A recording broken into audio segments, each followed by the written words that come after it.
after making landfall as a Category 1 hurricane in Florida on Monday.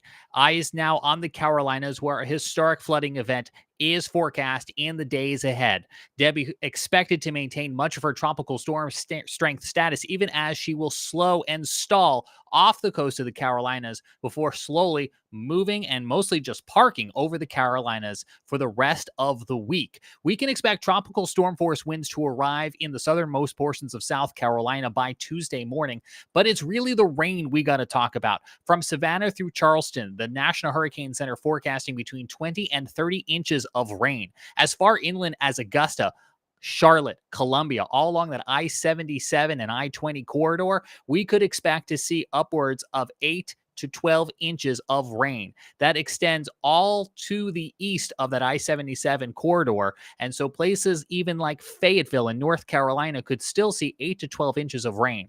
All of that inland rain will compound flooding problems already being seen and observed along the coastal communities as rivers will struggle to run off all of that water effectively. We are truly in for a historic flooding event in the days ahead. You can see flash flood guidance has flash flooding nearly certain all along the I-95 corridor in South Carolina. And once again, that flash flood threat extending as far to the west as Interstate 77 in North Carolina and cutting along the I-20 corridor in South Carolina. So if you are in Statesville, Charlotte, Columbia, Augusta, to the east of there, you are in for the potential of flash flooding in the days ahead. While there is still some uncertainty into the exact forecast track that this storm will take, if we look at just one computer model, you can get the idea that the storm will very slowly meander across both South and North Carolina as we work our way through Tuesday, Wednesday, Thursday, Friday, and won't be gone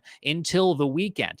And if we look at that in terms of rainfall totals, you can see how quickly the rainfall starts accumulating. This is just what's falling from the sky associated with the storm. You can already start to see numbers on there by the time we get to late Thursday night into the 1 foot range in places like Charleston, and more rain can still fall after the end of this computer model run. And again, all of that rain that falls upstream of places like the PD River will then have to work its way out to the Atlantic Ocean. So on top of rainfall that Myrtle Beach will see from the sky, they'll also have to watch very closely for flooding that is coming from inland and working its way out to shore.